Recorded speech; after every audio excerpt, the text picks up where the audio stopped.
Hello everyone, कैसे हो आप लोग। आई होप कि आप लोग अच्छे होंगे। हेलो हेलो हेलो, कैसे हो आप लोग बच्चों। आई होप कि अच्छे होंगे। अभी रिकॉर्डिंग कर रहा हूँ, मैं अकेले ही हूँ तो थोड़ा कैमरे के पीछे से बोलना पड़ रहा है। तो आज हम लोग लेक्चर करेंगे क्लास नाइन्थ का, और क्लास नाइन्थ का फर्स्ट चैप्टर करेंगे मोशन। तो चूँकि आज पहला लेक्चर है क्लास नाइन्थ का, तो इसलिए थोड़ा इंट्रोडक्शन बनता है। तो थोड़ा बहुत जो इंट्रोडक्शन, जो फॉर्मेलिटीज़ है जो देना पड़ेगा, करना पड़ेगा फॉर्मेलिटीज़। तो मेरा नाम इंजीनियर गोपाल यादव है और मैंने bachelor of engineering electrical department से किया है। ओके, फिर ट्रेनिंग 6 मंथ का ट्रेनिंग मैंने किया है फिजिक्स में फॉर जेई एंड नीट 11-12 जो जेई में होता है, जेई मेंस और एडवांस जो इंजीनियरिंग एंट्रेंस एग्जाम होती है, और नीट मतलब मेडिकल के लिए होती है। From Motion Education Private Limited Kota, मतलब कोटा में एक कोचिंग है जो मोशन नाम से, और हमारा चैप्टर भी आज मोशन है। मैं मोशन एजुकेशन से 6 मंथ का फैकल्टी ट्रेनिंग प्रोग्राम किया हूँ, मतलब कि 6 मंथ का टीचर ट्रेनिंग किया हूँ। तो ये थोड़ी मेरी इंट्रोडक्शन है, बेसिक्स ही, बहुत कुछ ज़्यादा नहीं है। तो चलिए स्टार्ट करते हैं अपना लेक्चर, और बाकी तो इंट्रोडक्शन अब लगा रहेगा, चूँकि अब से हमारा लेक्चर रेगुलर 9th 10th होते रहेंगे आपके साथ, हम लोग रूबरू होते रहेंगे। तो इसमें कोई ज़्यादा स्ट्रेस लेने वाली बात नहीं है। तो टाइम वेस्ट ना करके सीधे हम लोग आज का जो हमारा चैप्टर है उसको देखते हैं। 9th क्लास का चैप्टर 1 जो कि मोशन है, उसको हम लोग आज कुछ टॉपिक्स करेंगे और देखते हैं क्या है। बाकी तो जैसे जैसे लेक्चर आपका होते रहेगा आप लोग कॉन्सेप्ट समझते जाएंगे। चलिए, तो हमारा फर्स्ट चैप्टर का नाम है, जो क्लास 9th का फर्स्ट चैप्टर है, वो है मोशन। क्या है? मोशन। पहला चैप्टर का ही नाम है मोशन। अब चूंकि आप लोग नाम देख रहे हैं मोशन, तो कुछ समझ में आ रहा हो कि आखिर मोशन है क्या। तो मोशन जो चैप्टर है उसको समझाने के लिए 2 चीज़ होते हैं, एक मोशन और एक रेस्ट। बिना रेस्ट का मोशन का कोई एग्जिस्टेंस कुछ खास मतलब है नहीं। ओके, तो दोनों एक दूसरे के पूरक है, मतलब दोनों रिलेटिव है। बिना रेस्ट के मोशन को हम लोग डिफाइन नहीं कर सकते, कोई मतलब ही नहीं बनता। और मोशन और रेस्ट को डिफाइन करने के लिए हम लोग एक पॉइंट लेते हैं जिसको रेफरेंस पॉइंट बोलते हैं, या रेफरेंस लेवल या पोजीशन बोलते हैं। ओके, तो चलिए देखते हैं मोशन का। पहले एग्जाम्पल कुछ देखते हैं, जैसे रियल लाइफ में हम लोग देखते हैं कि जैसे कि बाहर निकलते हैं तो रोड है, पेड़ पौधे, बिल्डिंग्स वगैरह हैं, बड़े बड़े अपार्टमेंट्स होते हैं। ये सब क्या है? रेस्ट में रहते हैं, मतलब ये मूव नहीं करते। जो चीज़ मूव करते, जैसे ट्रेन हुआ, व्हीकल्स हुआ, जैसे कार, बस, ट्रेन, ये सब मूव करते हैं। हम लोग अगर रोड पे चलते हैं तो ये क्या हो गया? हम लोग मूव करते हैं। तो रेस्ट में क्या है? बिल्डिंग्स हो गए, पेड़ वगैरह हो गया, ये सब अपार्टमेंट्स वगैरह जो भी चीज़ है, रोड है, ये सब क्या है? रेस्ट में है। और मोशन में क्या है? व्हीकल्स वगैरह हो गया। हम लोग जो चलते हैं रोड पे, तो हम लोग क्या है? हमारा क्या है? हम लोग मोशन में, हम लोगों को मोशन में बोला जाएगा कि we are in motion if we are moving on the road और moving in the car.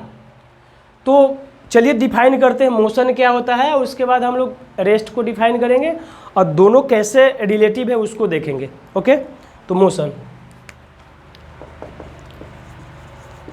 When a body change its position with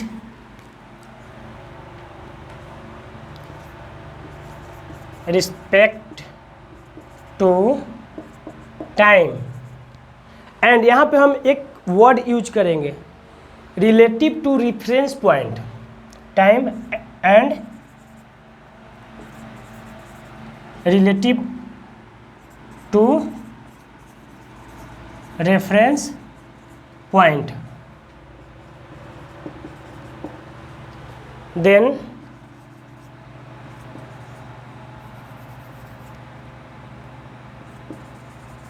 that body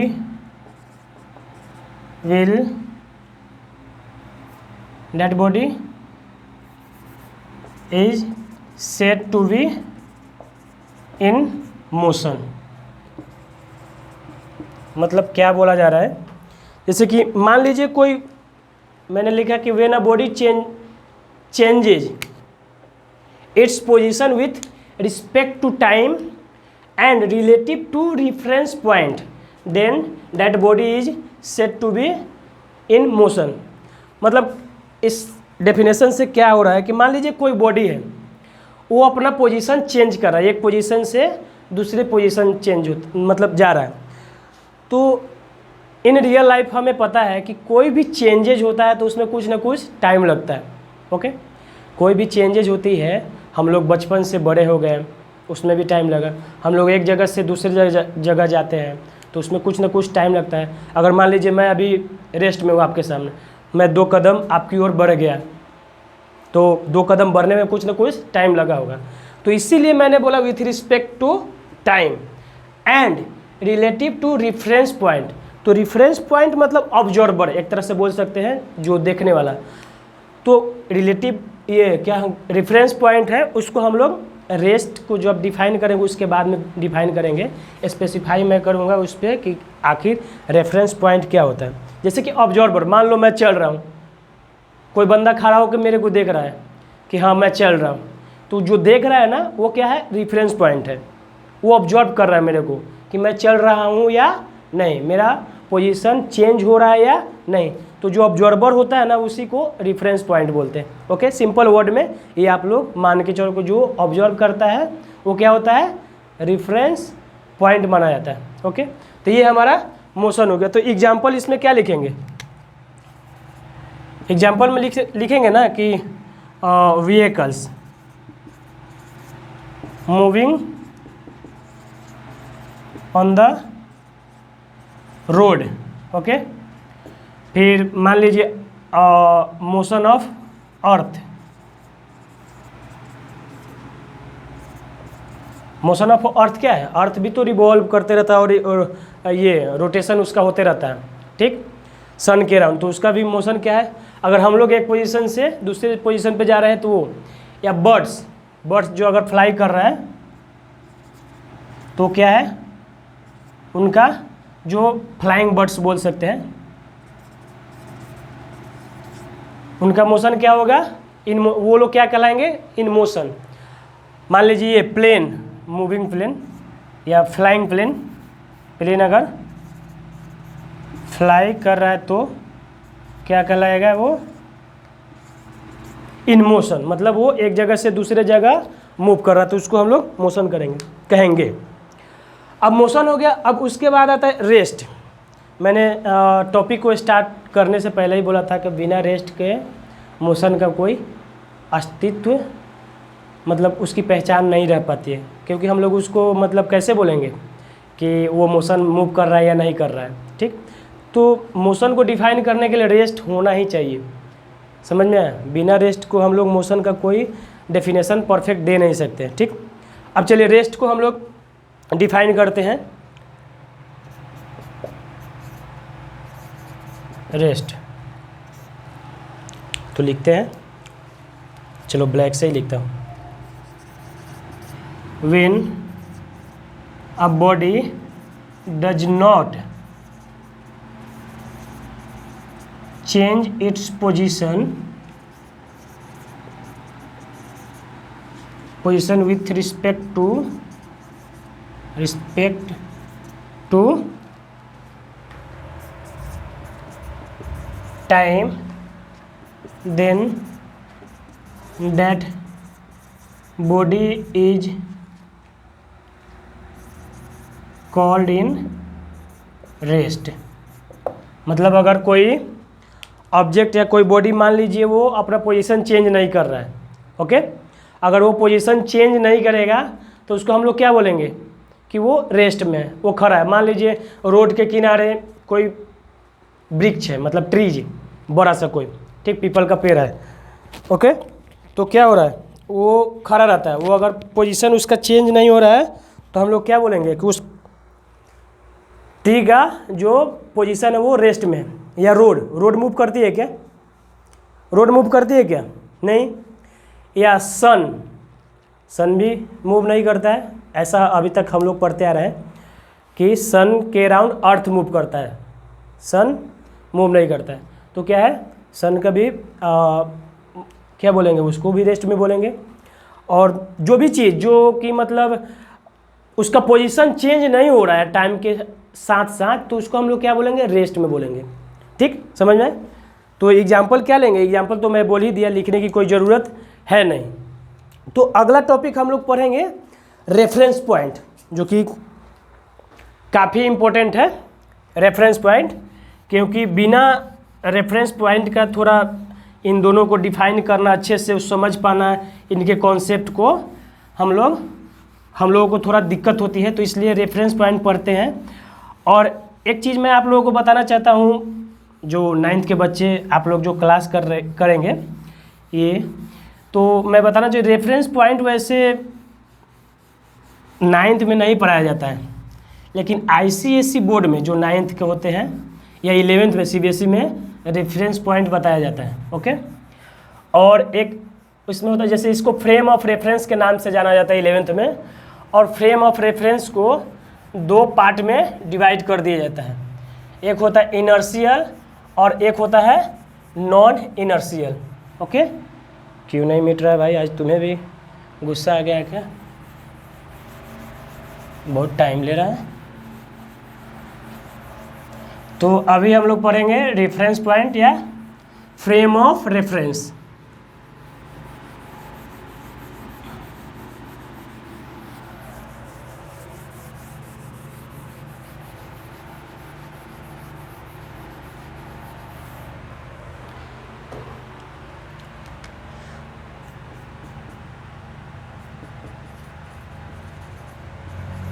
frame of reference और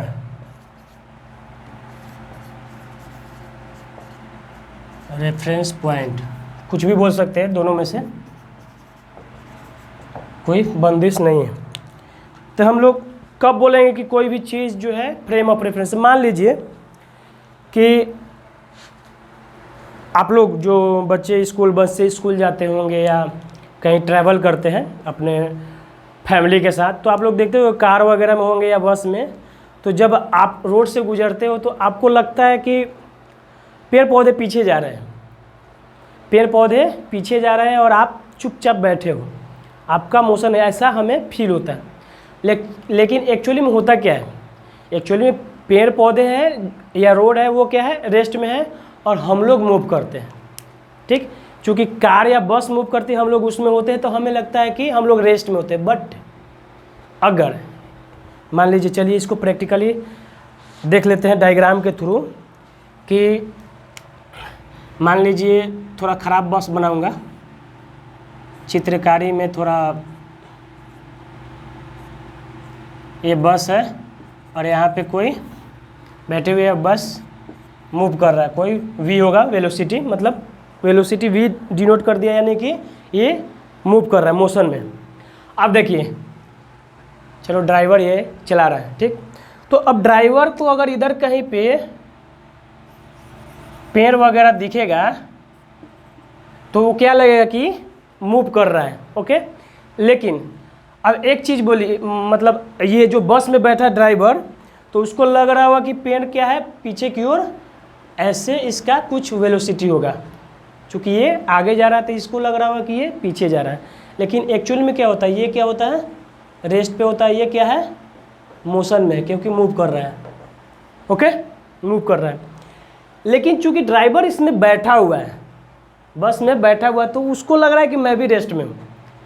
लेकिन अगर मान लीजिए रेफरेंस पॉइंट, अब मैं डिनोट कर रहा हूँ कि यहाँ पे मैं हूँ गोपाल सर, चलो लिख देता हूँ, मैं खड़ा होकर दोनों चीज़ों को देख रहा हूँ, ऑब्जर्वर, मैं क्या हूँ, ऑब्जर्वर। ओके, मैं ऑब्जर्व कर रहा हूँ, ठीक। अब मैं देख रहा हूँ कि यार बस जा रहा है, अब पैर है जो रेस्ट में है। ओके, तो रिलेटिव टू मी मतलब रिलेटिव टू ऑब्जर्वर, ये क्या है, बस मूव कर रहा है। अब बस में जो ड्राइवर है बस के साथ साथ वो भी मूव करेगा क्योंकि बस मूव कर रहा है। ओके, तो ये क्या है, मोशन में है। और जब मैं इसको देख रहा हूँ इस ट्री को, तो ये मेरे को रेस्ट में दिख रहा है और ये मेरे को मोशन में दिख रहा है। कब, जब ऑब्जर्वर मैं हूँ, रोड के किनारे खड़ा होकर देख रहा हूँ। तीन चीज़ इसमें आप लोग कंफ्यूज मत होना इस डायग्राम में। बस मूव कर रहा है, ट्री रेस्ट में है। ओके, मैं यहाँ पे खड़ा हूँ ऑब्जर्वर। ओके, अब देखिए पहला केस में है कि ड्राइवर जो है ऑब्जर्वर है। अगर ड्राइवर ऑब्जर्व करेगा तो ड्राइवर को क्या रहेगा कि ये पीछे की ओर मूव कर रहा है और वो खुद को क्या समझेगा कि वो रेस्ट में है, लेकिन एक्चुअली में वो तो मूव कर रहा है क्योंकि वो बस पे है। अगर मैं जो कि इन ट्री और बस के अलावा तीसरा जो मैं ऑब्जर्वर रहूँगा, ओके, मैं ऑब्जर्वर रहूँगा, तो वहाँ पे क्या होगा, मैं देखूँगा कि बस मूव कर रही है और ट्री रेस्ट पे है। तो रिलेटिव टू मी बस और ड्राइवर दोनों मोशन में है और ट्री क्या है, रेस्ट में है। तो मैं जो हूँ ना, मैं ही रेफरेंस फ्रेम ऑफ रेफरेंस हूँ क्योंकि मैं ऑब्जर्व कर रहा हूँ ना, मैं ऑब्जर्व कर रहा हूँ, तो मैं क्या हूँ, फ्रेम ऑफ रेफरेंस हूँ। या रेफरेंस पॉइंट क्या है, जी गोपाल। ठीक, समझ में आया, ये frame of reference observer. Simple language में समझो कि जो ऑब्जर्व कर रहा है कि सामने वाला जो चीज़ है वो मोशन में है या रेस्ट में है, तो हम लोग उसको क्या बोलेंगे, फ्रेम ऑफ रेफरेंस या रेफरेंस पॉइंट। समझ में है। अब देखिए इसमें दो तरह के फ्रेम ऑफ रेफरेंस होते हैं, एक होता है इनर्शियल एंड दूसरा होता है नॉन इनर्शियल। ठीक, ये हालांकि 11th में पढ़ा जाता है और ICSE में 9th में है, इसलिए मैं बता रहा हूँ। जो आप लोग ओलंपियाड वगैरह कंपटीशन देते हो, मतलब फेस करते हो, तो उसमें ये सब थोड़ा सा एक्स्ट्रा पर आप लोग को CBSE में इनर्शियल और नॉन इनर्शियल क्लास 9th में नहीं है, NCERT में भी नहीं दिया हुआ। ठीक, तो फ्रेम ऑफ रेफरेंस दो तरह का होता है, एक होता है इनर्शियल और दूसरा होता है नॉन इनर्शियल। अब देखते हैं कि इनर्शियल क्या है। तो एक वर्ड आता है इनर्शिया, जो हम लोग अगला नेक्स्ट चैप्टर जो force and law of motion होता है उसमें पढ़ते हैं, इनर्शिया। तो इनर्शिया क्या है कि कोई भी बॉडी अगर रेस्ट में हो या वो एक कांस्टेंट वेलोसिटी से मूव कर रहा है, मतलब उसका वेलोसिटी फिक्स है कि अगर 20 किलोमीटर के स्पीड से चल रहा है तो 20 किलोमीटर के ही स्पीड से चलेगा, तो उसको बोलते हैं कांस्टेंट वेलोसिटी। तो इनर्शियल में क्या रहेगा कि कोई बॉडी या तो रेस्ट में रहे और moving with velocity, constant velocity, और उसके पास कांस्टेंट वेलोसिटी हो, v है, ये r नहीं है, ये v है। ठीक, मतलब इनर्शियल क्या होगा कि वैसा फ्रेम ऑफ रेफरेंस जिसके पास, जो कि मतलब रेस्ट में हो और वो एक कांस्टेंट स्पीड से मूव करता है, उसको हम लोग क्या बोलेंगे, इनर्शियल। तो चलो लिख लेते हैं, inertial frame of reference. Okay, तो चलिए इसको डिफाइन करते हैं। दोज फ्रेम ऑफ रेफरेंस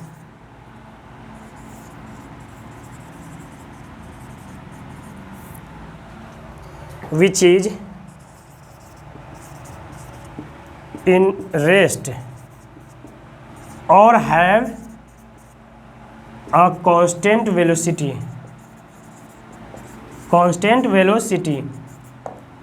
ठीक, मतलब ऐसा फ्रेम ऑफ रेफरेंस जो कि रेस्ट में हो या तो कांस्टेंट वेलोसिटी से मूव कर रहा है, उस फ्रेम ऑफ रेफरेंस को क्या बोलेंगे, इनर्शियल फ्रेम ऑफ रेफरेंस। समझ में है। वैसा फ्रेम ऑफ रेफरेंस, मैं फिर से रिपीट कर रहा हूँ, 2 बार 3 बार मैं रिपीट कर दूँ कि आप अच्छे से सुन पाओ और उसको समझ पाओ। वैसा फ्रेम ऑफ रेफरेंस जो कि रेस्ट में रहे या वो कांस्टेंट वेलोसिटी से मूव करे, उसको क्या बोलेंगे, इनर्शियल फ्रेम ऑफ रेफरेंस। जैसे मैं इस डायग्राम में, मैं गोपाल ऑब्जर्वर हूँ, ठीक, तो मैं क्या हूँ, फ्रेम ऑफ रेफरेंस। मेरा पोजीशन क्या है, मैं चुपचाप खड़ा, रोड पे खड़ा होकर के बस को देख रहा हूँ, ऑब्जर्व कर रहा हूँ और ट्री को ऑब्जर्व कर रहा हूँ। तो मैं क्या हो गया, इनर्शियल फ्रेम ऑफ रेफरेंस। क्यों? क्योंकि मैं रेस्ट में हूँ। ओके, मैं रेस्ट में हूँ इसलिए क्या हो गया, इनर्शियल फ्रेम ऑफ रेफरेंस। अगर मेरा वेलोसिटी कोई v कांस्टेंट से मैं मूव करते रहता है, मतलब मैं भी चल रहा हूँ और बस भी चल रहा है, बस भी चल रहा है और मैं भी मूव कर रहा हूँ, ऐसे बढ़ रहा हूँ और उसको देख रहा हूँ। तो अगर मेरा वेलोसिटी अगर कांस्टेंट है, कांस्टेंट, ठीक, तो इस केस में भी मैं क्या कहलाऊंगा, इनर्शियल फ्रेम ऑफ रेफरेंस।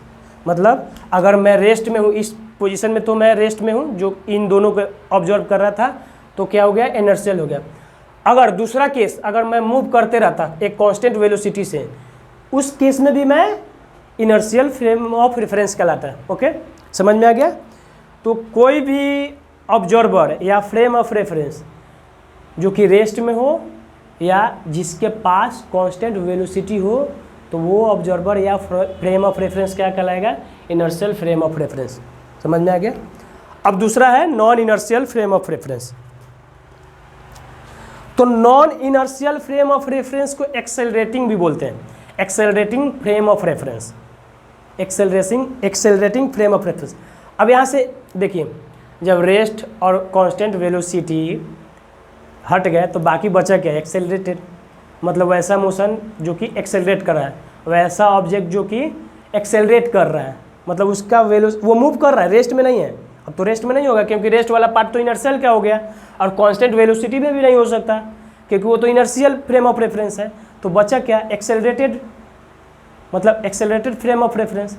मतलब मान लीजिए मैं चल रहा हूँ और मैं एक्सेलरेट करता हूँ, जैसे कि बाइक चला रहा हूँ, ठीक, मैं अपने बुलेट चला रहा हूँ, ओके, और मैं उसको एक्सेलरेट किए जा रहा हूँ और सामने से ट्रेन गुजर रही है, सामने से ट्रेन गुजर रही है, तो मैं मेरा जो गाड़ी का एक्सेलरेटर मैं दबा रहा हूँ, यानी कि मैं खुद को एक्सेलरेट कर रहा हूँ और उधर ट्रेन भी चल रही है और मैं उसको ऑब्जर्व कर रहा हूँ। देखिए केस को समझिए ध्यान से, मैं अपने बाइक पे चल रहा हूँ, एक्सेलरेटर क्या होता है, एक्सेलरेट करना। बाइक में जो एक्सेलरेटर होता है ना, वो क्या करता है, एक्सेलरेट करता है। तो मैं अपनी बाइक को एक्सेलरेट कर रहा हूँ, अब सामने बाजू से पैरेलली ट्रेन गुजर रहा है और मैं किसी को देख रहा हूँ, कोई होगी सुंदरी जो ट्रेन में, मैं उसको ऑब्जर्व कर रहा हूँ कि चलो कोई गुजर रही है अच्छी, ठीक। तो मैं बाइक भी चला रहा हूँ और देख भी रहा हूँ, जो कि नहीं देखना चाहिए, अकॉर्डिंग टू सेफ्टी, गाड़ी चलाने पे ध्यान देना चाहिए। लेकिन मैं अपने आप को एक्सेलरेट भी कर रहा हूँ और ऑब्जर्व भी कर रहा हूँ। तो उस केस में जो मैं हो ऑब्जर्वर, तो मेरा जो फ्रेम ऑफ रेफरेंस होगा वो क्या होगा, नॉन इनर्शियल होगा। क्या कहलाएगा, मैं क्या कहलाऊंगा, non inertial frame of reference, क्योंकि अभी मेरे पास एक्सेलरेशन है, अभी मेरे पास क्या है, एक्सेलरेशन है। तो चलिए non inertial frame of reference को डिफाइन करते हैं।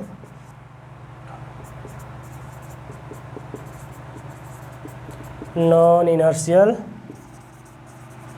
Frame of reference,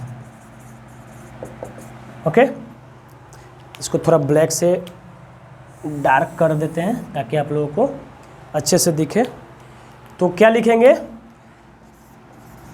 those frame of reference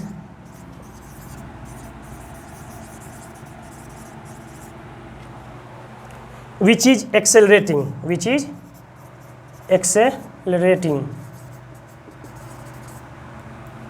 is called,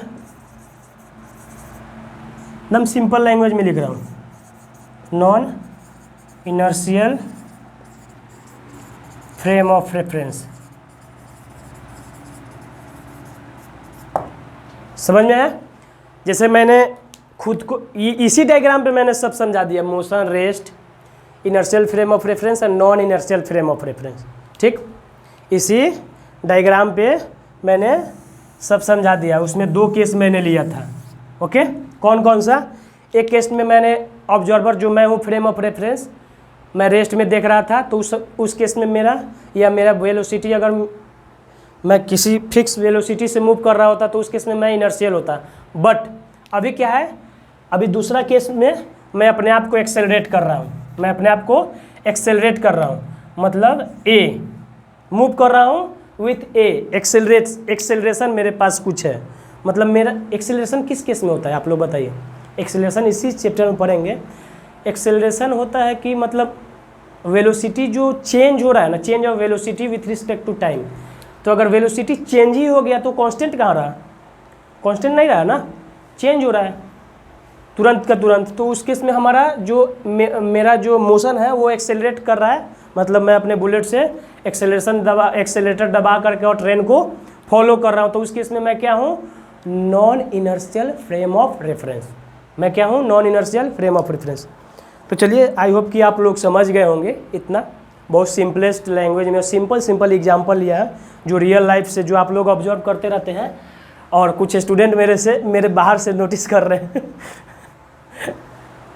तो चलिए, अभी जो इस टॉपिक में जो आगे पढ़ना है वो हम लोग पढ़ेंगे डिस्टेंस एंड डिस्प्लेसमेंट, जो कि आप लोगों को इंतज़ार होगा उसका कि सर ये पढ़ाना तो डिस्टेंस डिस्प्लेसमेंट है और आप इनर्शियल नॉन इनर्शियल पढ़ा रहे हैं। तो देखिए, मेरे को सबको लेके चलना पड़ता है, ठीक, सबको लेके चलना पड़ता है। कोई बच्चे ओलंपियाड की तैयारी करते, कोई एनटीएससी का, कोई अभी से ही जेई मेंस और नीट की तैयारी करते हैं 9th से ही, तो उनके लिए भी ये सब लेक्चर होते हैं, ठीक ना। ऐसा नहीं है कि सिर्फ बोर्ड में जो आप लोग पढ़ रहे हैं तो एनसीईआरटी में जो होगा उसी को मैं कवर कर। एनसीईआरटी तो सिलेबस रहेगा ही, लेकिन कुछ थोड़ा सा एक्स्ट्रा करूँगा क्योंकि आईसीएसई बोर्ड वालों का भी थोड़ा सा एक्स्ट्रा होता है। और मैं नहीं चाहता हूँ कि जो सीबीएसई वाले अपने आप को इनफीरियर समझे कि अरे ये तो आईसीआईसी बोर्ड वाले कुछ ज़्यादा ही चालाक है, वो तो कुछ ज़्यादा ही जानते हैं। हम लोग इस चीज़ को फेस कर चुके थे जब हम लोग कोटा में गए थे। तो लॉग फर्स्ट चैप्टर स्टार्ट हुआ तो हम लोगों को लगा यार ये लॉगरिदम कुछ अलग ही चैप्टर, हम लोग तो कभी इसको देखे नहीं थे। बट आईसीएसई वाला बहुत, मतलब उधर से क्वेश्चन आ रहा था, इधर से बम की तरह आंसर फेंके जा रहे थे। हम लोग आश्चर्य कर जा रहे थे कि अरे यार ये कैसे हो रहा है। तो बाद में पता चला कि ये लोग 9th 10th में ही कुछ पढ़ लेते हैं लोग, आईसीएसई वाले। हम बोले कि यार हम लोगों को भी आईसीएसई से पढ़ के आना चाहिए था, कम से कम चैप्टर और क्या है जो बेसिक तो पता होना चाहिए। तो ऐसा होता है आईसीएसई, और जो थोड़ा सा एक्स्ट्रा बच्चे होते हैं जो 9th 10th से ही अपना नीट और जेई का प्रिपरेशन करते हैं, तो वो थोड़ा सा नॉर्मल जो सीबीएसई वाले से थोड़ा आगे रहते हैं क्योंकि उनको चीज़ें पहले से पता होती है। और हम लोग को नया नया जा करके हम लोग 11 12 में पता करते हैं। तो चलिए, अभी हम लोग पढ़ेंगे डिस्टेंस।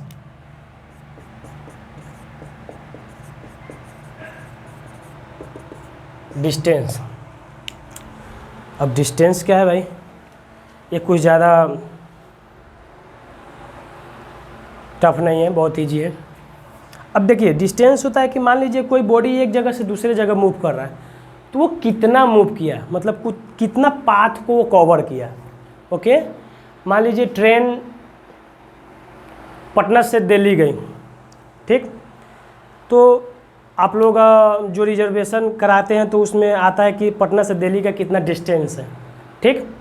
तो मतलब ट्रेन क्या है कि पटना से दिल्ली जाने में कितना डिस्टेंस कवर करेगी, मतलब कितना पाथ को कवर करेगी, ठीक। तो चलिए डिस्टेंस का डेफिनेशन लिखते हैं। द एक्चुअल पाथ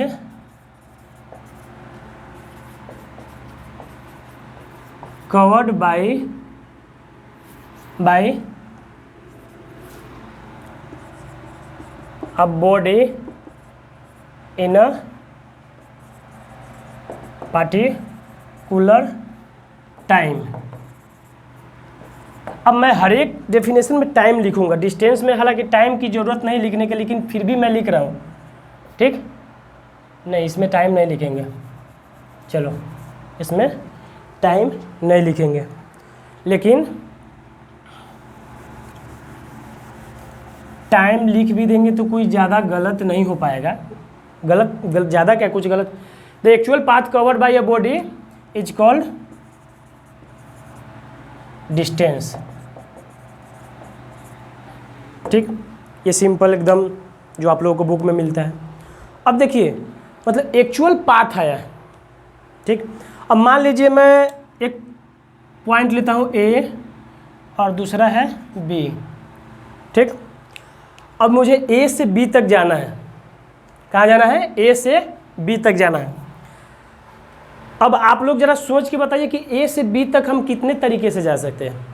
मतलब कोई फिक्स नहीं है कि किस रास्ते से जाना है। मैं ए से बी ऐसे इधर उधर घूम के इधर आकर के ऐसे भी जा सकता हूँ। मैं ये इधर थोड़ा घूम घाम के फिर यहाँ आके ऐसे भी जा सकता हूँ। मेरा मोशन कैसे है, ऐसे है, ऐसे है, और यहाँ पे आकर के एंड हो गया। ठीक, मतलब इतना सारा घूमा, फिर यहाँ से ऐसे आकर के और यहाँ पे, मतलब बहुत लंबा इधर घूम घाम के मैं भटक गया। मान लो ना मैं भटक गया रास्ता, और मेरे को ए से बी तक ही जाना था, लेकिन मैं बहुत भटकते भटकते यहाँ आया। ठीक, तो एक्चुअली में मैंने कितना डिस्टेंस को कवर किया, पाथ कितना, रास्ता मैंने कितना ट्रेवल किया। देखो यहाँ से स्टार्ट किया ए से, इस रास्ते से गुम होते होते भूलते भूलते यहाँ तक पहुँच गया। ठीक, तो ये जो एक्चुअल जो पाथ मैंने कवर किया ना, यही मेरा डिस्टेंस कहलाएगा। यही क्या कहलाएगा? डिस्टेंस। ठीक, या अगर दूसरे रास्ते से दूसरे दिन भी मैं जा रहा हूँ, पहले दिन इस रास्ते से भूलते पहुँचा और दूसरे दिन किसी और रास्ते से भूलते हुए पहुँचा, तो ये भी क्या कहलाएगा? इसको थोड़ा ब्लैक वाले से लिख, ये भी क्या कहलाएगा? डिस्टेंस। मतलब क्या है? ये एक्चुअल पाथ है, ये तो डिस्टेंस हो गया। लेकिन इसी डायग्राम में मैं एक और लाइन ड्रॉ करता हूँ। मान लीजिए मैं डायरेक्ट, मेरे को रास्ता पता है, एकदम शॉर्टेस्ट पाथ यहाँ से यहाँ, ए से बी। ठीक, तो ये तो लॉन्गेस्ट पाथ हो गया, जिसको डिस्टेंस बोलेंगे, जो कि एक्चुअल पाथ होता है। और ये जो शॉर्टेस्ट पाथ है ना, इसको हम लोग बोलते हैं displacement. Shortest path covered by a body from one position to another position, मतलब from A position to B. तो जो शॉर्टेस्ट पाथ है, देखिए ये शॉर्टेस्ट है और ये सब लॉन्गेस्ट है। ये सब क्या है? लॉन्गेस्ट है, मतलब बड़ा है पाथ है। और सबसे छोटा पाथ क्या है?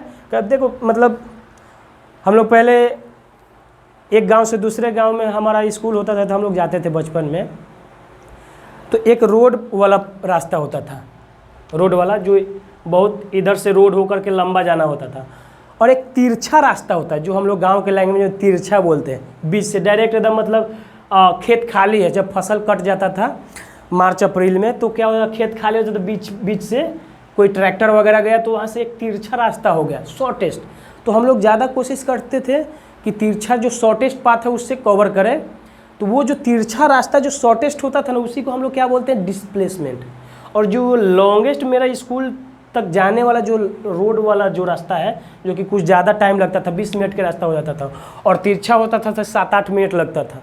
ठीक, तो वो जो तिरछा वाला रास्ता है ना, उसको हम लोग डिस्प्लेसमेंट बोलते हैं, जो कि शॉर्टेस्ट है। इसको क्या बोलेंगे? डिस्प्लेसमेंट।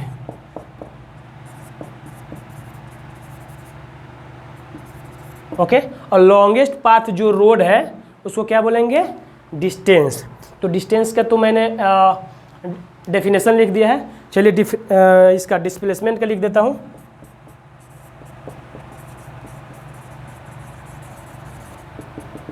ओके, तो डिस्प्लेसमेंट का एकदम सिंपल लिखेंगे, the shortest path, shortest path covered by a body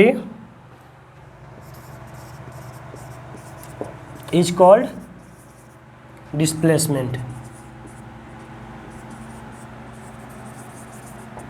okay, तो शॉर्टेस्ट पाथ क्या है यहाँ पे? ए से बी, ये जो ब्लैक वाला लिख। और लॉन्गेस्ट पाथ क्या है? ये बड़ा वाला, ये यहाँ से ऐसे गया, इधर से भूलते हुए यहाँ बी तक पहुँचा, या ये वाला, ये क्या है? डिस्टेंस, जो लॉन्गेस्ट पाथ है। तो हम लोग डिस्टेंस में एक लाइन और ऐड कर सकते हैं। डिस्टेंस में the longest path. Okay, longest path को क्या बोलेंगे हम लोग? डिस्टेंस बोलेंगे। और शॉर्टेस्ट पाथ को क्या बोलेंगे हम लोग? डिस्प्लेसमेंट। डिस्प्लेसमेंट में एक और लाइन हम लोग ऐड कर सकते हैं। अब वो लाइन क्या होगा कि यहाँ पे मैं एक सेम लाइन को मैं ड्रॉ करता हूँ। एक पोजीशन है ए, और ए से बी तक गए। ठीक, तो पहले जो मान लीजिए ए पे मैं हूँ, मैं छोटा सा डायग्राम मेरा बनाया, मैं हूँ जी गोपाल सर। ठीक, अब ये जो इस ए पोजीशन पे था जब मैं रेस्ट था, तो ये मेरा क्या है? इनिशियल पोजीशन है। क्या है? इनिशियल, पहला पोजीशन। हिंदी में बोलते हैं प्रथम जगह, हिंदी में बोलते हैं इनिशियल पोजीशन हो गया। और ये अगर मैं यहाँ पे आ गया कुछ देर बाद, मान लीजिए ए से बी पे आ गया, ओके, मुंडी आँख नाक भी बना दो क्या थोड़ा सा, ठीक, फिर से जी आ गया, तो ये हमारा इस बी पे आ गया, तो ये मेरा क्या है, फाइनल पोजीशन है, क्या है, फाइनल पोजीशन, ओके।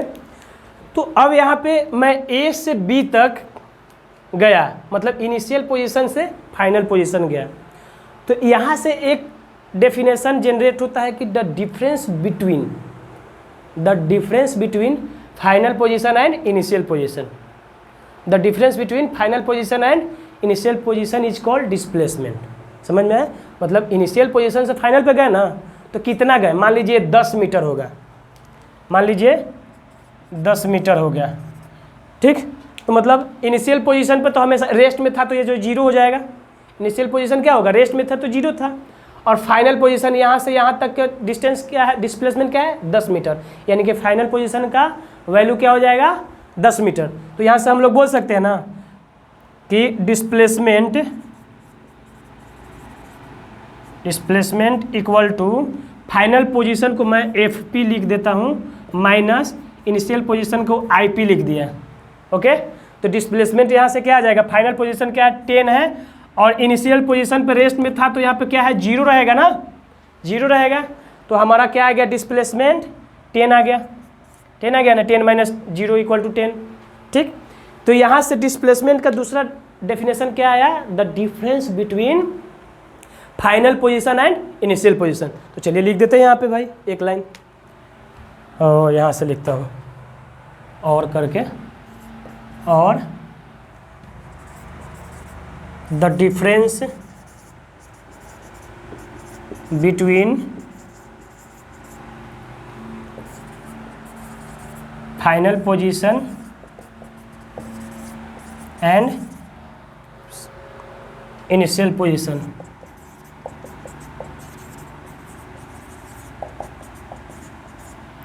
क्या होगा, the difference between final position and initial position is called, क्या होगा, डिस्प्लेसमेंट बोलेंगे, ठीक। बोर्ड पूरा भर गया है, अब इसको रब करते हैं, और इसमें थोड़ा सा हम लोग एक चीज़ देखेंगे, इसका यूनिट देखेंगे, और बाकी इसको क्या और बोल सकते हैं वो देखेंगे। अब इसमें एक बात आती है कि भाई डिस्टेंस जो होता है स्केलर क्वांटिटी होती है, और डिस्प्लेसमेंट वेक्टर क्वांटिटी होता है। डिस्टेंस क्या होता है, स्केलर क्वांटिटी, और डिस्प्लेसमेंट वेक्टर क्वांटिटी। तो स्केलर क्वांटिटी और वेक्टर क्वांटिटी आप लोगों को बुक में मिल जाता होगा, तो स्केलर क्वांटिटी और वेक्टर क्वांटिटी हम लोग नेक्स्ट लेक्चर में पढ़ेंगे। अभी जो है हम लोग पढ़ेंगे थोड़ा सा इसमें डिस्प्लेसमेंट और डिस्टेंस को समझने के लिए कुछ न्यूमेरिकल करेंगे, सिंपल एकदम सिंपल एक कंडीशन लेंगे, केसेस लेंगे, और उसमें देखेंगे कि इसको डिस्प्लेसमेंट किसको बोलते हैं और डिस्टेंस किसको बोलते हैं। आज बोर्ड मेरे को धोखा दे रहा है, बहुत मेहनत करवा रहा है, क्या हो गया यार।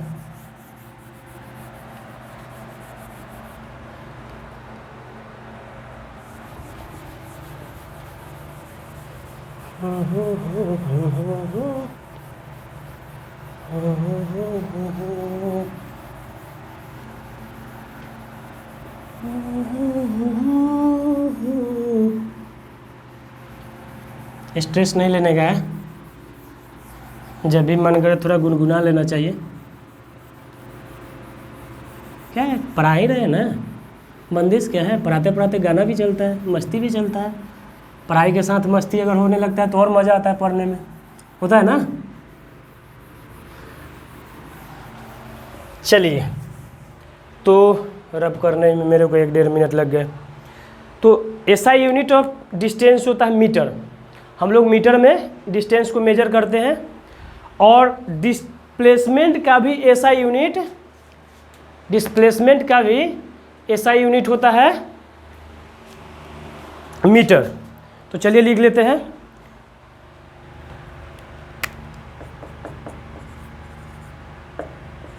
SI unit of distance is metre.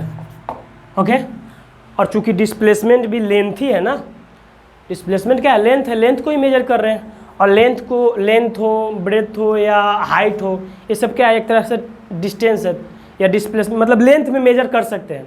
तो लेंथ का एसआई यूनिट क्या होता है, हम लोग मेजर करने के लिए मीटर ही यूज करते हैं ना, कितना लंबा क्या चाहिए। जैसे कुछ कपड़ा खरीदने जाते हैं, कितना लंबा चाहिए, कितना चौड़ा चाहिए, तो मीटर में मेजरमेंट होता है ना कपड़े का।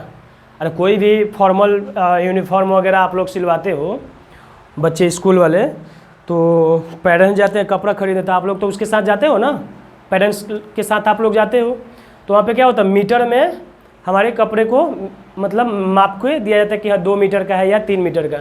तो एसआई यूनिट ऑफ डिस्टेंस क्या होता है, मीटर। और डिस्प्लेसमेंट का भी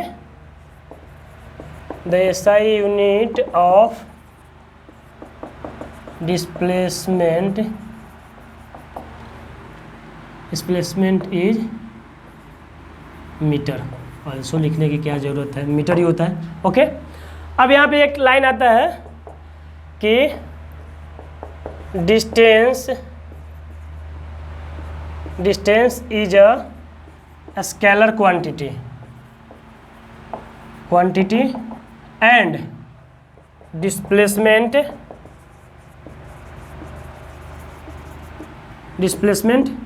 is a vector quantity.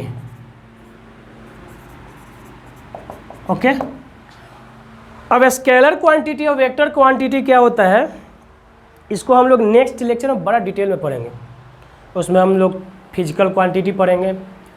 Physical quantity के 2 बेटे होते हैं, ठीक, और इस राइट वाले बेटे का 2 बेटे होते हैं और लेफ्ट वाले बेटे का भी 2 बेटे होते हैं। तो वो जो फिजिकल क्वांटिटी 2 बेटे, राइट एंड लेफ्ट, इन दोनों का 2-2 बेटे, तो वो नेक्स्ट लेक्चर में हम लोग अच्छे से उसको पढ़ेंगे। तो फिलहाल आप लोग सिर्फ इतना एक लाइन याद रखना कि डिस्टेंस क्या होता है, स्केलर क्वांटिटी होता है, और डिस्प्लेसमेंट क्या होता है, वेक्टर क्वांटिटी होता है। और नेक्स्ट लेक्चर में हम इसको स्केलर और वेक्टर को पोस्टमार्टम कर देंगे, एकदम चीर फाड़ कर देंगे, एकदम गर्दा उड़ा देंगे इसको। छोटा सा जो भी कॉन्सेप्ट होता है ना, सब एकदम समझ लेंगे, फिर आपको डाउट नहीं होगा कि कौन सा स्केलर है एंड कौन सा वेक्टर है। तो चलिए अभी क्या करते हैं कि थोड़ा सा डिस्टेंस एंड डिस्प्लेसमेंट पे न्यूमेरिकल थोड़ा सा कर लेते हैं और देखते हैं गहराई से कि क्या होता है इसमें, ठीक। तो आप लोगों के बुक में है एक बड़ा सिंपल एग्जाम्पल है, उसको पहले लेते हैं। एक ट्रायंगल है, ये ऐसे है, ये ऐसे है, ए बी सी, ठीक। इसका डिस्टेंस है 4 मीटर, इसका डिस्टेंस है 3 मीटर, ठीक। अब ए जो है बी तक गया, ए जो है बी तक गया, ठीक। पहला केस, फर्स्ट केस में क्या है, ए टू बी। अब इसमें बताना, ए से बी तक गया है तो इसमें डिस्टेंस एंड डिस्प्लेसमेंट दोनों बताना है, ए से बी तक का। ए से पहले, इसी में मैं 2-3 केस लूँगा, इसी डायग्राम को आप लोग ध्यान से देखिए। ए से बी गया, अब ए से बी गया तो यहाँ पे डिस्टेंस क्या होगा एंड डिस्प्लेसमेंट क्या होगा, ठीक। ये क्वेश्चन है। तो चलिए देखते हैं डिस्टेंस। देखिए पहले देखिए कि ए से बी जा रहा है, कहाँ से जा रहा है, ए से बी, ठीक, और एक स्ट्रेट लाइन है, ठीक। ए से बी जब जा रहा है तो डिस्टेंस के हम लोग डेफिनेशन देखे थे कि लॉन्गेस्ट पाथ, और डिस्प्लेसमेंट का देखे थे शॉर्टेस्ट पाथ। ओके, तो यहाँ पे देखो ए से बी जा रहा है तो सेम दोनों रहेगा, क्योंकि यही इसका लॉन्गेस्ट है और यही इसका शॉर्टेस्ट है, क्योंकि सिर्फ ए से बी जा रहा है ना, बाकी और कहीं नहीं जा रहा है। तो ए से बी देखो, इसको डिस्टेंस बोलो या डिस्प्लेसमेंट, दोनों सेम होगा। कितना आएगा, 4 मीटर। कितना आएगा, 4 मीटर। डिस्प्लेसमेंट भी क्या आएगा, 4 मीटर। ओके, ये तो फर्स्ट केस हो गया। अब यहाँ पे मैं सेकेंड केस यहाँ पे लिखता हूँ, थोड़ा बोर्ड खाली है। अगर ए से बी गया, बी से फिर सी चला गया, मतलब इसका मान लीजिए ये क्या है, कोई बंदा ले लीजिए, कोई भी इंसान यहाँ से पहले यहाँ गया, ठीक, और बी से फिर सी चला गया। ओके, तो अब बताइए ए से सी जाने में कितना डिस्टेंस लगा, कहाँ से कहाँ, ए टू सी, मतलब ए टू सी गया सेकेंड केस में, ए टू सी। तो कैसे गया वाया ए टू बी, और बी से सी गया, मतलब पहले ए से बी गया और बी से सी गया, लेकिन फाइनली गया कहाँ, ए से सी गया ना, ऐसे इस रास्ते गया, ए से सी गया। तब यहाँ पे हमें देखना है क्या क्या, डिस्प्लेसमेंट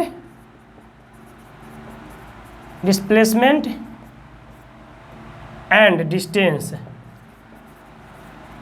ठीक, डिस्टेंस, ओके, डिस्टेंस। तो पहले डिस्टेंस देखते हैं। चूंकि ए से बी गया और बी से सी गया, यानी कि लॉन्गेस्ट पाथ, मतलब एक्चुअल पाथ, मतलब एक्चुअली वो कितना ट्रैवल किया, उसी को डिस्टेंस बोलते हैं। एक्चुअली कितना ट्रैवल किया, तो देखो एक्चुअली ए से बी गया यानी कि 4 मीटर ट्रैवल किया, फिर बी से सी गया यानी कि 4 और 3 7, यानी कि डिस्टेंस कितना हो गया, 4 + 3 = 7 मीटर। ये क्या हो गया, 7 मीटर हो गया ना, हाँ ठीक, 7 मीटर क्या हो गया, डिस्टेंस हो गया। अब डिस्प्लेसमेंट को क्या बोलते हैं, शॉर्टेस्ट पाथ। मैंने अपना स्कूल जाने वाला बताया था कि तिरछा रास्ता, क्योंकि रोड से लंबा होके जाना पड़ता था, ठीक, तो तिरछा रास्ता को हम लोग अपनाते थे। तो तिरछा रास्ता को क्या बोलते हैं, डिस्प्लेसमेंट। तो देखिए ये आपको लग रहा है कि ये तिरछा रास्ता होगा, ये ए से सी, ये तिरछा रास्ता होगा ना, क्योंकि लंबा वाला तो यहाँ से ए से बी पहले जाओ, फिर बी से सी जाओ, यानी कि 4 मीटर इधर, फिर 3 मीटर इधर, यानी कि 7 मीटर चलना पड़ेगा, ये लॉन्गेस्ट बात है। लेकिन अगर हम यहाँ से इसी रास्ते से, इस खाली खेत से होते हुए अगर चले जाएं ए से सी, तो ये हमारा तिरछा रास्ता हो जाएगा, और यही हमारा क्या कहलाएगा, डिस्प्लेसमेंट। ठीक, अब ये तो पता चल गया कि ये डिस्प्लेसमेंट कहलाएगा, लेकिन इसको मतलब कैलकुलेट कैसे करेंगे। तो आप लोग मैथ में पाइथागोरस थ्योरम पढ़े होंगे, क्या पढ़े होंगे, पाइथागोरस थ्योरम। ये हाइपोटेनस है, ये बेस है, और ये परपेंडिकुलर है। तो यहाँ पे मैथ में पढ़े थे ना कि h² = p² + b²।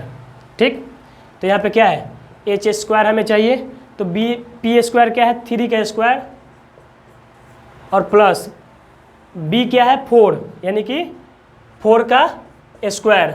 ओके, तो क्या हो गया, ये हो गया आपका 9 + 16 क्या हो जाता है, 25 होता है ना। तो इसको थोड़ा रब कर देता हूँ, ये 7 मीटर को आप लोग देख लो कि डिस्टेंस कितना था, 7 मीटर। इसको हटा देते हैं अब, और हम लोग डिस्प्लेसमेंट को देखते हैं।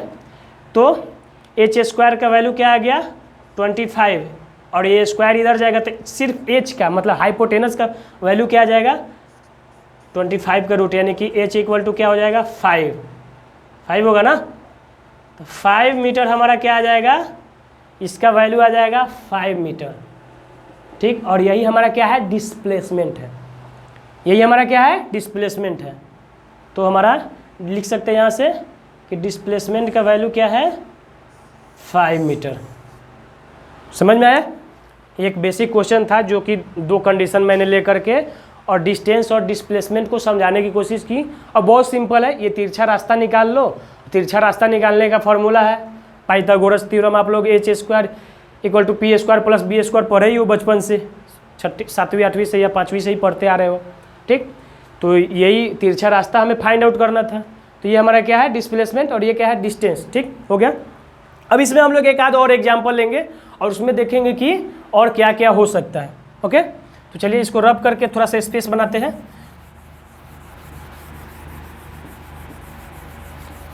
और इसमें देखेंगे थोड़ा सा कि डिस्टेंस और डिस्प्लेसमेंट इक्वल कब होता है, डिस्टेंस एंड डिस्प्लेसमेंट इक्वल कब होता है। तो पहले एक क्वेश्चन देखेंगे और लेंगे यहाँ पे सर्कुलर पाथ, और उसके बाद थोड़ा सा आप लोगों की दिमाग की बत्ती थोड़ा जला के देखना।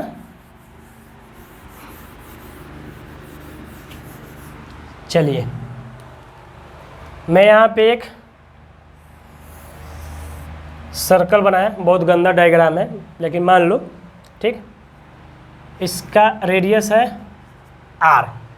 ठीक, ये पॉइंट है A। ठीक, तो पहला मेरा क्वेश्चन है कि यहाँ पे मैं हूँ A के पास, मैं ही रहूँगा, मैं अपने आप को ही रखूँगा। मैं ही पहले रहूँगा ना, मैं अपने आप को पहले रखूँगा। आप लोगों को तो मैं जानता नहीं कौन क्या है, ठीक। तो मैं अपने आप को जानता हूँ, वो भी बहुत अच्छे से जानता हूँ, तो मैं अपने आप को रखूँगा। चलो मेरा नाम क्या है, जी मतलब गोपाल। तो मैं एक पोजीशन से मूव करना चालू कर दिया। मान लो दौड़ना ही चालू किया, मैं रनिंग बहुत करता हूँ, 8-8 किलोमीटर तक दौड़ जाता हूँ। तो चलो मैं रनिंग कर रहा हूँ, मैं ए से दौड़ना चालू किया। ये सर्कुलर पार्क है, पार्क मान लो सर्कुलर, जिसमें मेरे को दौड़ना है, ठीक। मैं ए से दौड़ना स्टार्ट किया और फिर ए के पास आ गया, एक राउंड हो गया, एक राउंड हो गया, मतलब ए के पास, ए से दौड़ना चालू किया और फिर मैं ए के पास आ गया, ठीक। तो इस केस में मेरा डिस्टेंस क्या कहलाएगा, कितना होगा, एंड डिस्प्लेसमेंट कितना होगा।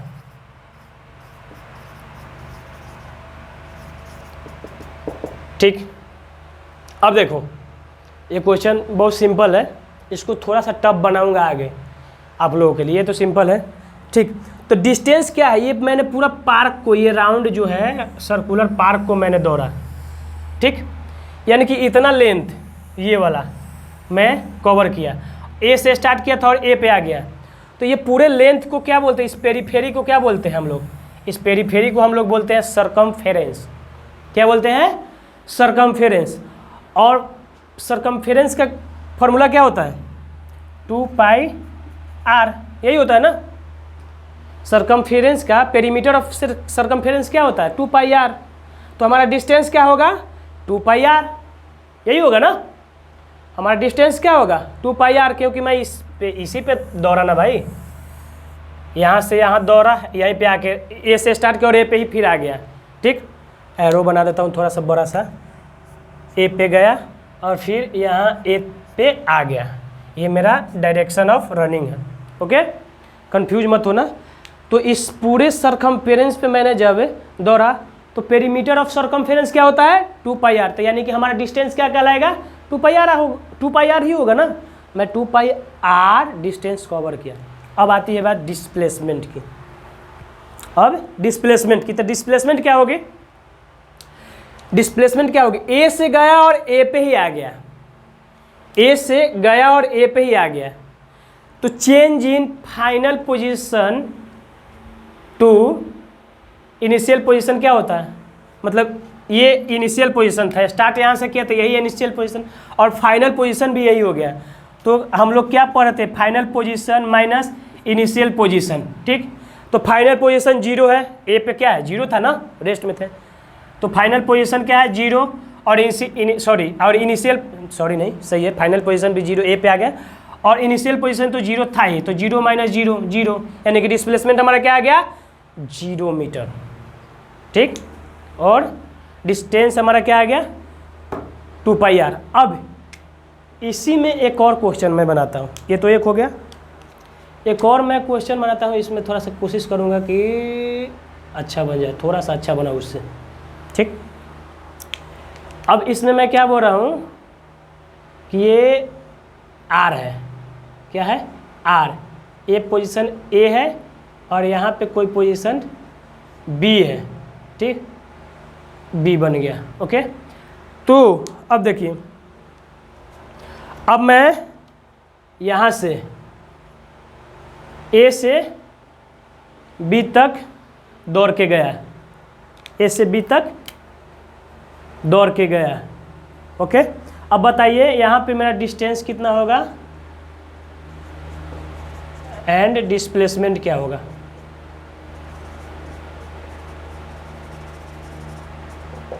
ठीक, ये देखिए, अब ध्यान से अगर आप देखेंगे तो इस केस में मैं ए से बी तक जा रहा हूँ। कहाँ से कहाँ, ए से बी तक। तो पहले मैं पूरा घूमता था, पूरा, तो उसका क्या आता था 2πr। अब ये आधा घूम रहा हूँ, देखो ये आधा ही है ना, यानी कि पेरीमीटर क्या होता है 2πr, और चूंकि आधा है, ये ए से बी क्या है, आधा ही है ना, तो आधा है तो डिवाइड क्या करेंगे 2 से, आधा को डिवाइड 2 से करते हैं ना। अरे हाँ या ना यार, तो 2 और 2 गया तो क्या बचा πr, तो ये हमारा डिस्टेंस आ गया। अब डिस्प्लेसमेंट की बारी आती है, ठीक। और डिस्प्लेसमेंट हम लोग क्या बोलते हैं, शॉर्टेस्ट पाथ, शॉर्टेस्ट पाथ को ही डिस्प्लेसमेंट बोलते हैं ना। तो ए से बी तक आया, तो शॉर्टेस्ट पाथ देखो, तिरछा वाला पाथ तो यही है, यही है ना ये, ठीक। तो यहाँ से सी से ये ए तक का डिस्टेंस है आर, तो यहाँ से ये भी आर ही होगा ना, रेडियस जो होता है ना। तो और आर क्या हो गया, 2r हो गया, यानी कि टोटल ए से बी आया ना। तो शॉर्टेस्ट पाथ तो ए से बी यही है, यही लाइन है। तो यहाँ पे क्या आ गया, तो हमारा डिस्प्लेसमेंट क्या आ जाएगा, r plus R equal to 2r। ये हमारा क्या आ गया, डिस्प्लेसमेंट आ गया, ठीक। ये कुछ जो बेसिक क्वेश्चन जो आप लोगों को बुक में भी मिल जाते हैं। एक मैं लूँगा थोड़ा सा अलग से, एक लूँगा एग्जाम्पल थोड़ा सा अलग से, उसको देखते हैं। और वो बहुत इजी है, ज़्यादा टफ नहीं है, बस आप लोग थोड़ा सा देख लीजिए ध्यान से।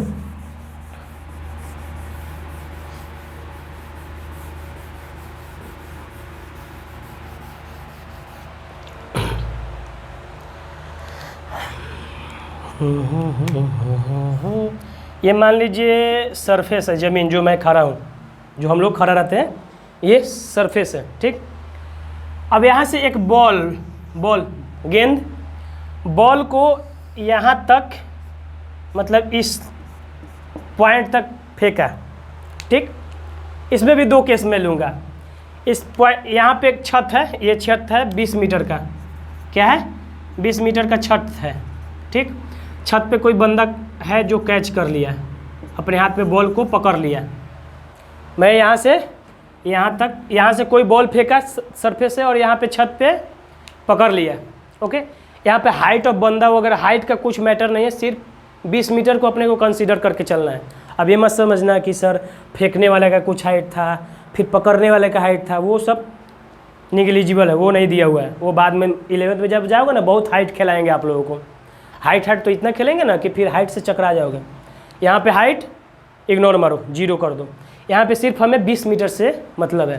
तो अगर बॉल को इस ए पोजीशन से इस बी पोजीशन पे फेंका, यहाँ पे कैच कर लिया ऊपर, तो यहाँ पे डिस्टेंस क्या होगा, ओई डिस्टेंस एंड डिस्प्लेसमेंट क्या होगा, डिस्प्लेसमेंट, ठीक। थोड़ा डॉक्टर वाला राइटिंग हो जा रहा है, क्या करूं, जगह नहीं। तो देखिए जी ए से बी तक गया, यानी कि ऊपर फेंका। मान लीजिए बॉल को मैंने ऐसे फेंका और ऊपर कोई छत पे है वो कैच कर लिया, ऐसे फेंका और वो कैच कर लिया ऊपर, यहीं पे कैच कर लिया कोई। तो देखिए ये एक स्ट्रेट लाइन दिख रहा है आपको, स्ट्रेट लाइन, ठीक। तो ये डिस्टेंस मतलब टोटल जो पाथ कवर कितना हो रहा है, 20 मीटर। तो डिस्टेंस क्या आ जाएगा हमारा, 20 मीटर। क्या आ जाएगा डिस्टेंस, 20 मीटर। अब देखिए ये चूंकि बॉल जा रहा है यहाँ से ए से बी, तो डिस्टेंस और डिस्प्लेसमेंट भी देखो, ये इनिशियल पोजीशन है और ये फाइनल पोजीशन है, ये इनिशियल और ये फाइनल। तो फाइनल माइनस इनिशियल यानी कि 20 माइनस 0 20, तो क्या हो गया, चलो final position minus initial position. तो फाइनल पोजीशन क्या है, 20 है, इनिशियल पोजीशन क्या है, 0। तो हमारे पास क्या आ गया, 20 माइनस 0 क्या हो गया, 20 मीटर। यानी कि हमारा डिस्प्लेसमेंट भी क्या आ गया, 20 मीटर, और डिस्टेंस भी क्या आ गया, 20 मीटर। तो हम लोग यहाँ पे एक लाइन ऐड करेंगे नोट में करके, नोट में, चलो यहीं पे लिख देता हूँ कि on straight line distance is equal to displacement. ये नोट है बेटा, देख लो, ये बहुत इंपॉर्टेंट है। कोई पूछेगा कि डिस्टेंस और डिस्प्लेसमेंट कब सेम रहेगा, डिस्टेंस एंड डिस्प्लेसमेंट कब सेम रहेगा, तो आप लोगों का आंसर रहेगा कि स्ट्रेट लाइन में। अगर वो स्ट्रेट लाइन है तो उसमें डिस्टेंस एंड डिस्प्लेसमेंट क्या रहेगा, सेम रहेगा। चलिए ये एक नोट है। अब एक फटाफट इसी क्वेश्चन में जल्दी से कर देता हूँ, क्योंकि टाइम बहुत, ये लेक्चर कुछ ज़्यादा ही लंबा जा रहा है, बहुत ज़्यादा लंबा चला गया, जा क्या रहा है, 1 घंटा तो हो गया। तो चलिए देखते हैं, इसी क्वेश्चन को मैं वहाँ पे ड्रॉ कर रहा हूँ। ये सतह है और ये बॉल है और यहाँ गया 20 मीटर, ठीक, 20 मीटर है ये, ओके।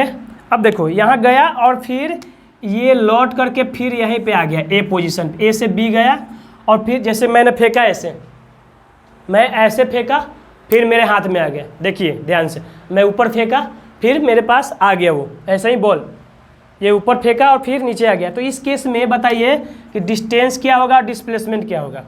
तो देखिए ध्यान से, गया फिर आया, 20 मीटर गया और फिर 20 मीटर आ गया, तो डिस्टेंस तो longest actual path covered by a body होता है।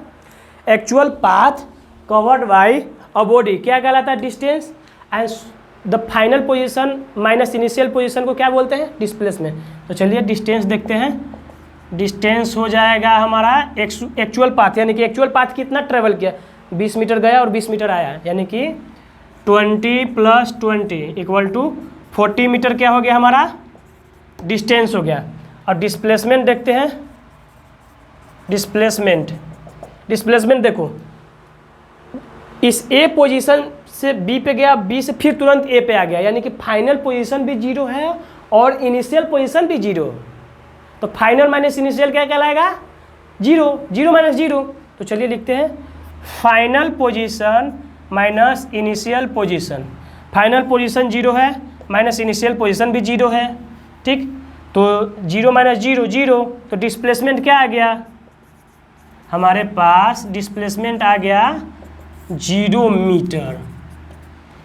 ये क्वेश्चन बड़ा अच्छा है, ये आपको 9th में नहीं है, ये 11th के एग्जाम्पल है, ये वाला, ये और ये 11th का है वही चीज़, थोड़ा सा घुमा दिया है।